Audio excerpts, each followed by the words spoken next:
The truth about recruiting that will transform your results, Part 2. This is the Recruit Me Athletic Scholarship Podcast, episode number 165.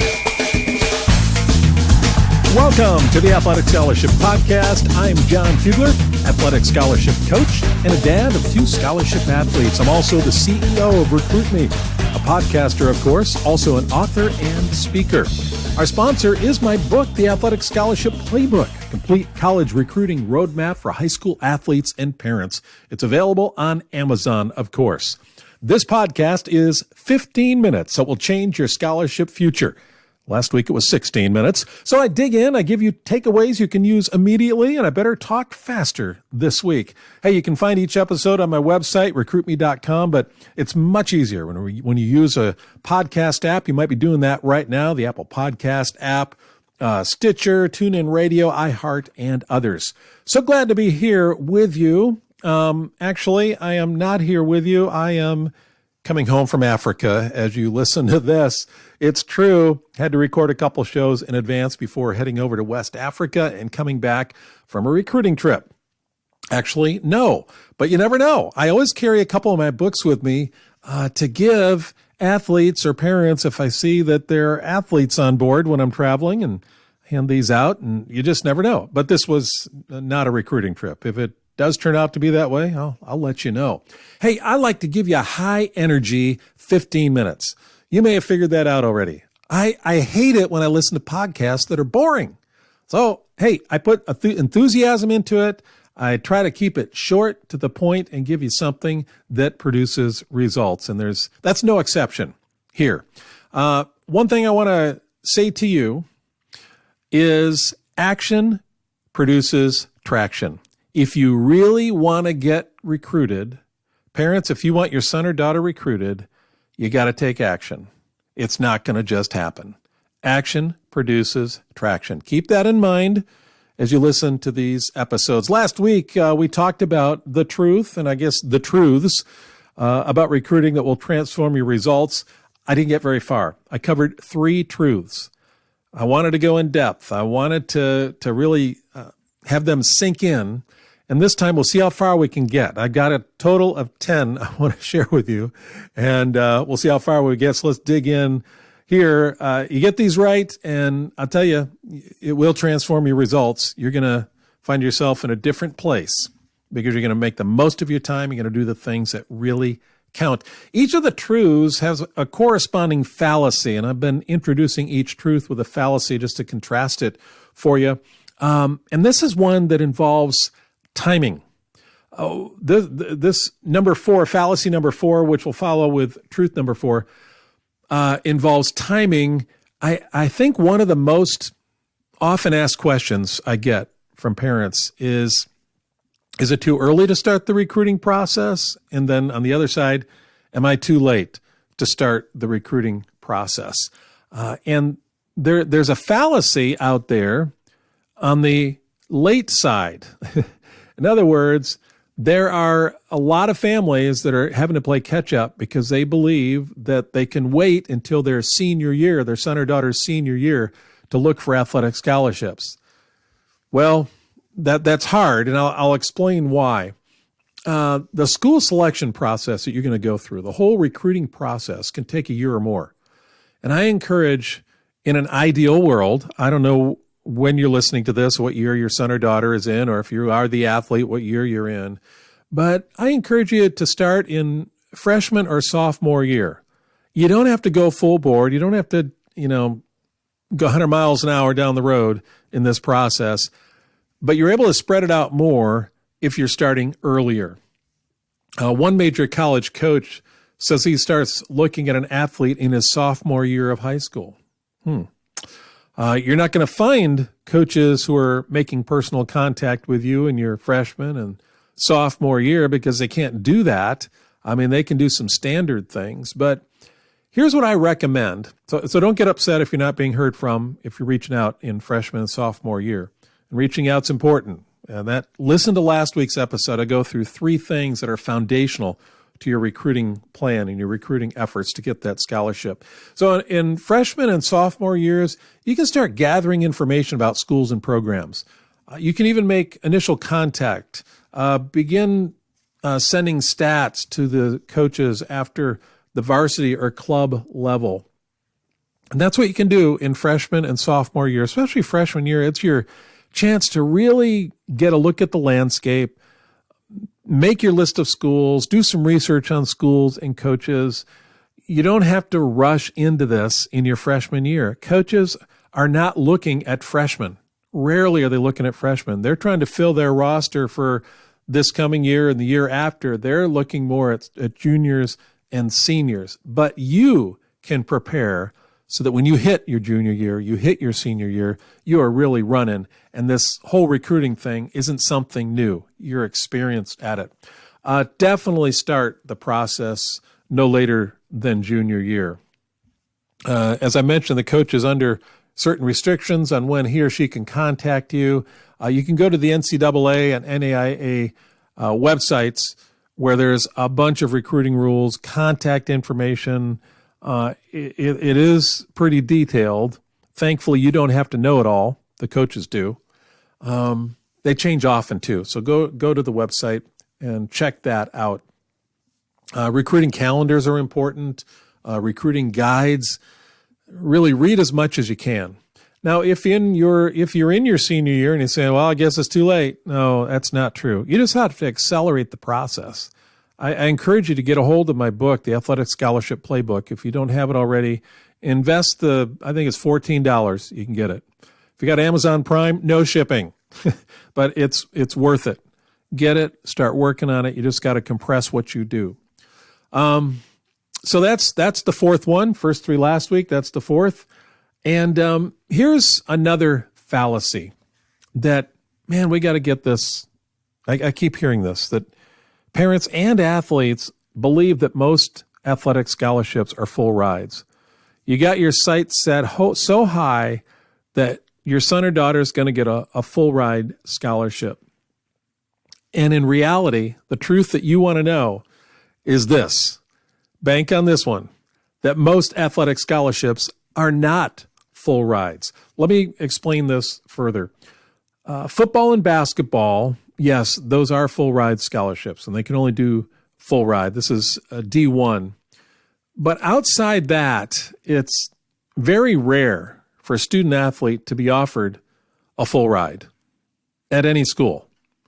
Coaches have limited scholarships. They have limits set by the NCAA as to how many scholarships they have available, and they have to divide them among the athletes.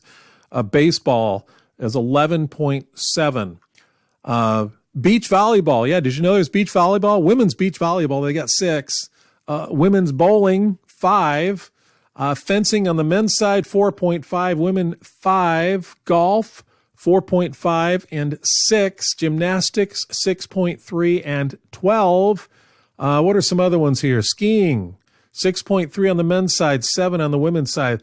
4.5 for tennis and 8 on the women's side for tennis numbers of scholarships. So what they have to do is they have to divide those. Now, the ones where they do offer full rides are called head count sports. If you ever come across that, and in terminology, if you hear that thrown around, that's what that means. They only offer full rides. But the others are equivalency sports. So baseball, I think I said 11.7, is it? Yeah, that's an equivalency sport. So they have to divide up 11.7 scholarships among all the athletes on the team. And that's why most scholarships are partial scholarships. I won't go through the complete list on the men's and women's side as to which are head count sports and which are equivalency sports. You can find that on the NCAA website. Even if your athlete is in an equivalency sport, don't overlook other financial aid you may qualify for in the form of academic scholarships and grants. And you've got to look at the whole package when it comes down to making your school choice. It's not just the athletic part of it. So just to give you an idea of dollars, I did some research. The average NCAA D1 scholarship is $14,000 and some change. D2 is $5,500 and some change. On the NAIA side, it's $6,600. And there's probably a few more dollars added to that in the last year since I did this research. But that just gives you an idea. So remember, the truth is most athletic scholarships are not full rides. They aren't. Boy, we got to move along. Just got a few minutes to go, and we're on number 6. This is what I'll cover this quickly. There's the fallacy out there is that your high school coach or guidance counselor will go to bat for you and get you the scholarship. They're going to be your cheerleader. They're going to walk you through this. They're going to make the contacts with coaches. And they believe in you, so they're going to work on your behalf. And there's a feeling, that's really false. That's not true. That's a myth. The truth is, very few high school coaches or counselors have either the time or knowledge to do that.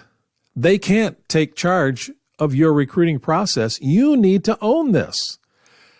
They might have a few contacts. Our boys' baseball coach had contacts at 3 or 4 schools, which really helped us. We were able to approach those coaches, but that was it. And none of those panned out. There just wasn't a good fit. And that is the typical case at most schools. Coaches have a few contacts, but not a ton of contacts. And they keep going to the same well over and over again.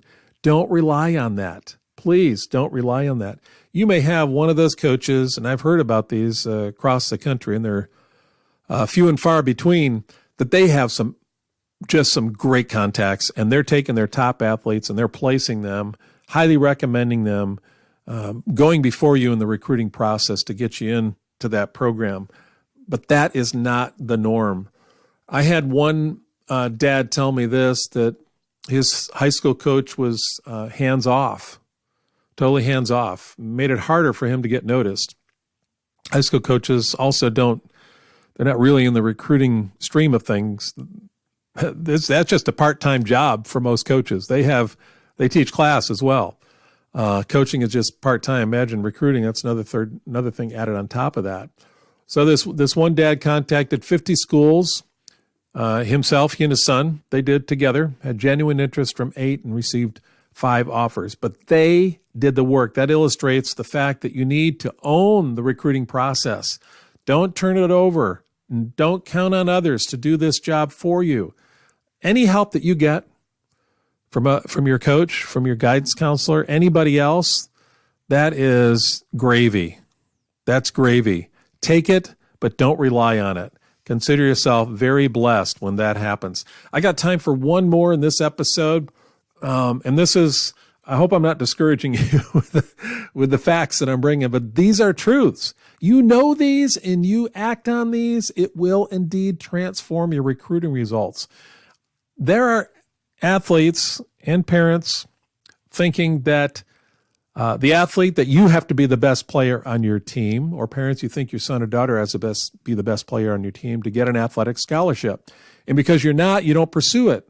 And you wait around and nothing happens, and it's discouraging. And yet you have the talent to get a scholarship. The truth is, this is the truth, even if you're not the best player on your team, a talented athlete has a great chance of being recruited.